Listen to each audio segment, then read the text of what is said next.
Olá a todos! Olá, chefe! A minha aula de hoje é com um dos produtos de que eu tive mais saudades enquanto estive fora de Portugal. Alguém adivinha? Pão. O nosso belo pão.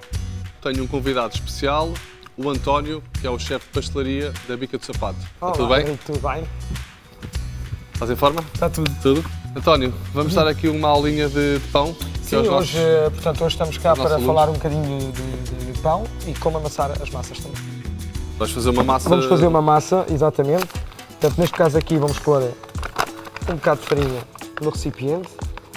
Vamos ter que ter muito cuidado, o fermento é diluído em água morna. Normalmente para 1 kg de farinha vamos usar em média 10 a 15 gramas de fermento biológico para 1 kg de farinha. Vou diluir um bocadinho o fermento com a água, portanto, e vamos envolvendo a farinha com a água gradualmente. Portanto, como vocês veem, o fermento já se envolveu com a massa, eu agora estou a pôr o sal. Nunca deixar o sal ao contacto direto com o fermento. Isso é muito importante porque o fermento morre. A farinha já se ligou com os restantes ingredientes e agora vou amassá-la mesmo. Consoante aquilo que nós queremos fazer, ou vamos pôr ou mais água ou menos água. Depende da textura final que nós pretendemos. Quando nós falamos da nossa carcaça, por exemplo, é um pão que leva bastante água.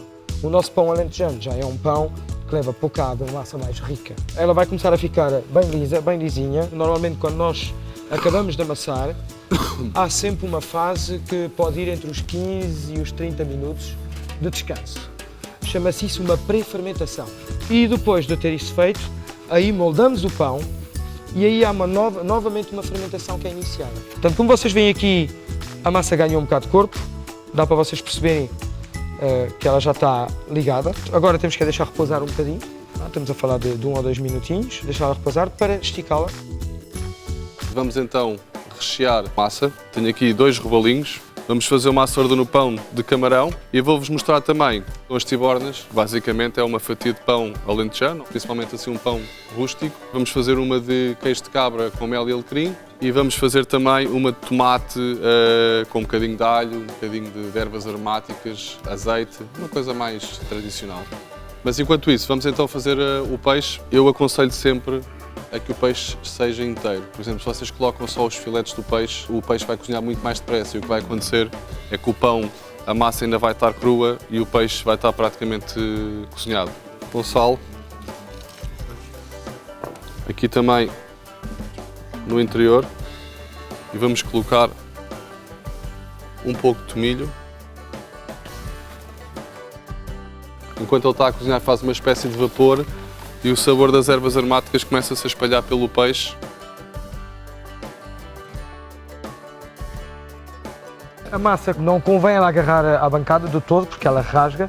Então vamos pôr o peixe diretamente aqui e vamos fechar já. Agora é importante quando vocês estiverem a fechar, têm que sempre fechar muito bem para ficar selado e também para o recheio não sair. Como é que depois temos noção mais ou menos de que ela está no ponto para podermos envolver o ingrediente? É pegar na massa no final e simplesmente esticá-la. E quando ela faz assim um véu transparente, nós conseguimos perceber que a massa está pronta.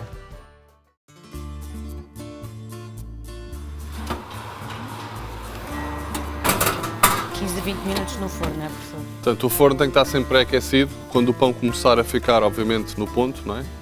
Também teremos a indicação que o peixe, à partida, também estará. Quais é que são as temperaturas ideais para assar pão? Neste caso aqui precisamos de uma temperatura que nos ajude a cozinhar o peixe sem a massa cozinhar demasiado depressa. Já precisamos de uma temperatura normalíssima, na ordem dos 180 graus. Agora, se fosse mesmo pão, a temperatura ideal para cozer pão é 240 graus. Tá? António. Henrique, gostei muito deste momento. Obrigado. Está bom? Obrigado por Muito tudo. obrigado então. Obrigado. Vamos então à sorda. Vamos começar pelo caldo. É sempre importante que o tacho esteja bem quente e vamos juntar as cabeças de camarão. Vamos fritar as cabeças com a colher. Vamos esmagar as cabeças, ok? Pronto, assim que o camarão começar a ganhar uma corzinha, tenham atenção para não queimar. Nesta fase vamos juntar um bocadinho de cebola, um bocadinho de alho, um bocadinho de cenoura, talos de coentros e uma folha de louro.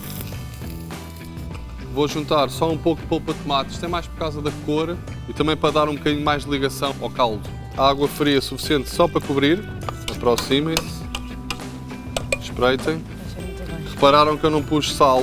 Sim, Por uma razão específica, o camarão, já por si, tem sal. Vou então cortar o camarão. Vamos utilizar o camarão só mesmo na fase final. Estão a ver toda esta espuma que está a vir ao de cima? Essa espuma são as impurezas. Nós vamos retirá-las e vamos ficar com o caldo limpinho.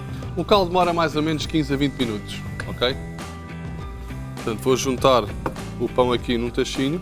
O pão convém já estar assim cortado e estar ligeiramente seco, ok? Portanto, vou colocar um bocadinho do caldo no pão e agora vou então aquecer um tacho. Vou colocar um pouco de alho. Vou já começar a amassar ligeiramente o pão no caldo. Gosto sempre de utilizar talos de coentros porque vão ver que dá um perfume. Para quem gosta de coentros, então, vamos juntar agora o pão, já demolhado. À medida que ele vai cozendo no pão, com a colher vamos esmagando para ela ir ficando homogénea. E nesta fase então é que retificamos o tempero. Vou só pôr aqui de pato um segundo. Eu gosto de saltear o camarão rapidamente à parte. Aqueço uma frigideira só com um pouco de azeite e alho. Vou picar também já os coentros. Vamos juntar o camarão. O alho a seguir. Vocês juntam o alho antes, vão queimar o alho. Um bocadinho de azeite. Agora sim juntamos um bocadinho de alho. Um bocadinho de sal.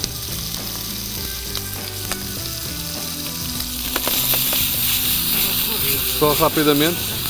Mas repararam que eu vou só dar assim uma passada rápida e vou juntar já aqui, ok?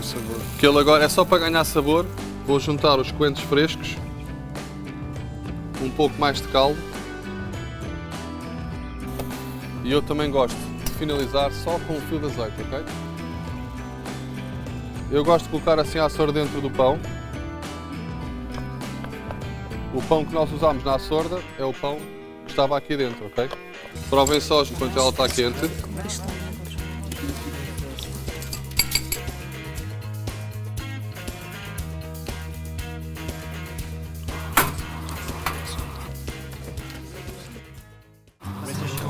Não é tão... Convém sempre depois de tirarem o peixe do forno, repousar. Ok? Rapidamente vou-vos mostrar agora um exemplo de uma tiborna. Eu vou fazer com broa. Gosto de cortar o pão assim mais para o fininho. Vamos retirar aqui o peixe agora, que ele está bem quente. Vou testar a broa num pouco de azeite, ok? Vou utilizar o queijo de cabra, mel e alecrim. Vou juntar um pouco de azeite, o alecrim, mel, pimenta e um pouco de vinagre. Vou começar a tostar o pão. Corto o tomate ao meio e só devem fazer isto depois do pão estar tostado. O queijo de cabra vou cortar em pedaços. Estão a ver que o queijo começa-se a esfarelar ligeiramente. Não sei se vocês estão curiosos de ver aqui o interior do peixe. Estão a ver? Estão a ver que o peixe está no ponto. O António fez aqui um excelente trabalho, não está demasiado grosso. E aqui o ideal é quando nós estamos a comer o pão, a massa do pão vai estar com a gordura do peixe, o azeite, as ervas aromáticas. Nós estamos habituados a molhar o pão e aqui já está molhado. Vou retirar aqui então, já está tostadinho, estão a ver?